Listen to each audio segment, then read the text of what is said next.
डोळ्यांदेखत आपलं मरण पाहणं म्हणजे काय हे या कुटुंबांना विचारा।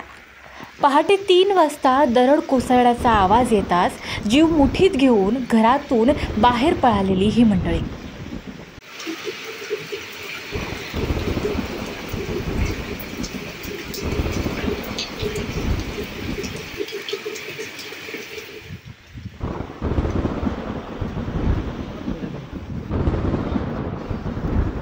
आपल्या घरांवर आत्ता दरड कोसळणार आणि संसार जमीनदोस्त होणार अशा हतबल स्थितीत ही सगळी घटना ते पाहत होते।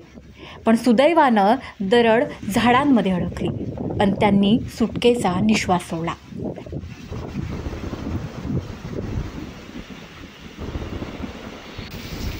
ही घटना आहे 20 वर्षांपूर्वी लवासाकडून पुनर्वसन करण्यात आलेल्या रामनगर गावातली। ऍक्च्युली जसं माळींचा विषय झाला तसाच हा झाला असा। दरड आमच्या घरावरती आलीच होती, पण ऍक्च्युली थोडी पुढे स्पेस असल्यामुळे तिथं थांबली आणि ते जर घरांसकट घेऊन खाली रस्त्यावरती खाली पोहोचले असते। मेन रोड जो लवासाला जातो ते तिथे गेले असते। गेले 15-20 वर्ष झाले प्रशासन लवासा कंपनीने आम्हाला इथं पुनर्वसन केलेलं आहे आणि ते आज तागायत कोणती रिस्क न घेता आम्हाला रस्ते बी नाहीये, तिथं पाण्याची सोय नाही। पाणी जवळजवळ काहीतरी 4-8 दिवसातून पाणी येतं। इथं पाण्याची काहीच व्यवस्था नाही ऍक्च्युली। त्या दिवशी 25 तारखेला सकाळी पाठे 3:10 झाली होती। दरड कोसळण्याची जोराने आवाज आला। जोराने आवाज आल्यामुळे आम्ही दरवाजे खोलले, बाहेर निघालो तर दरवाजांमध्ये गाळ वगैरे मालवा वगैरे सगळा आलेला होता आणि एक बळबळ आम्ही तिथून मुलांना वगैरे ह्यांना घेऊन बाहेर निघालो।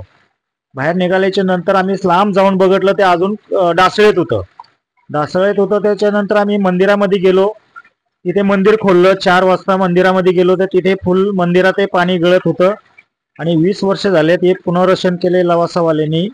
तिथे काय पाण्याची सुविधा नाही, रस्त्याची सुविधा नाही आणि इथे काही लक्षच टाकत नाहीत। यांनी लक्ष टाकणं खूप गरजेचं आहे। यांनी खालून वाल बांधून द्यायला पाहिजे, रोड करून द्यायला पाहिजे। प्रत्येक गोष्टी आहेत त्या त्यांची जिम्मेदारी हे करण्याची। त्याच्यानंतर घराच्या पाठीमागे एक 15 फूट 5 ते 6 फुटाच्या खालीच अंतर दरड आहे पळत। त्याच्यावरती सुद्धा त्याच्या वरच्या साईडला आमची घर आहेत, ते तुम्ही बघू शकता तुम्ही की किती अंतरात दरड आहे ती। त्या डोंगराच्या वरती 7-8 घरं आहेत, त्यांना सुद्धा खूप भीतीच आहे की ती सुद्धा घरं आमच्या घरावरती येऊ शकतं, कारण की ते गॅबिन कोसळल्यामुळे त्या घरांना सपोर्टच नाहीये काहीच।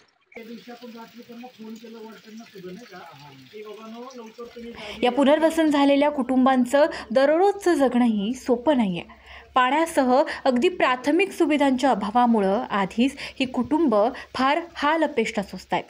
20 वर्षांमध्ये कुणालाही त्यांच्या या परिस्थितीची दखल घ्यावीशी वाटली नाही।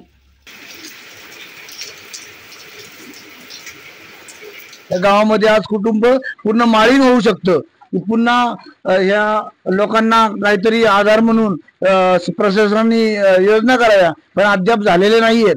आमच्या इथं जिल्हा परिषद शाळा आहे, अंगणवाडी आहे, तिथं पण एकदम धोक्याचं ठरलेलं आहे। किंवा मागच्या वेळी पण आम्ही सांगितलं होतं की प्रशासनाला येऊन त्यांनी सर्वे केला होता की बाबा आम्ही तुम्हाला वाल वगैरे असं बांधकाम विभागाचे पाटील साहेब म्हणून आले होते, त्यांनी पाहणी केली होती की बाबा इथं वाल बांधल्याशिवाय काही पर्याय नाही हे सांगून त्यांनी आम्हाला तोंडी आश्वासन दिलं होतं।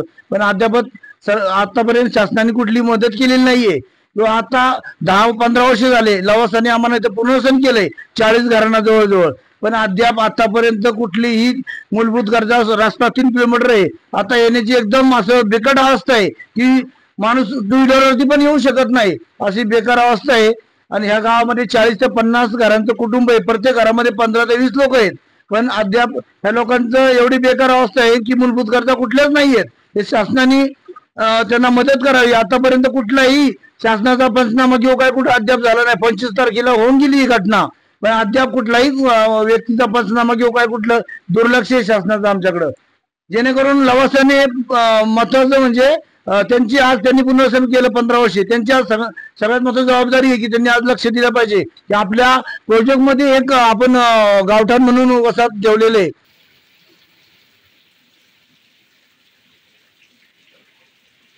जर ही दरड कोसळली असती तर 7 कुटुंब उभी गाडली गेली असती. फक्त नशीब बलवत्तर म्हणूनच हे निष्पाप जीव वाचले. पण इतक्या धोकादायक स्थितीत जीव मुठीत घेऊन जगणाऱ्या या कुटुंबांचा आक्रोश आता तरी कुणाला ऐकू जाईल का, हाच खरा प्रश्न आहे.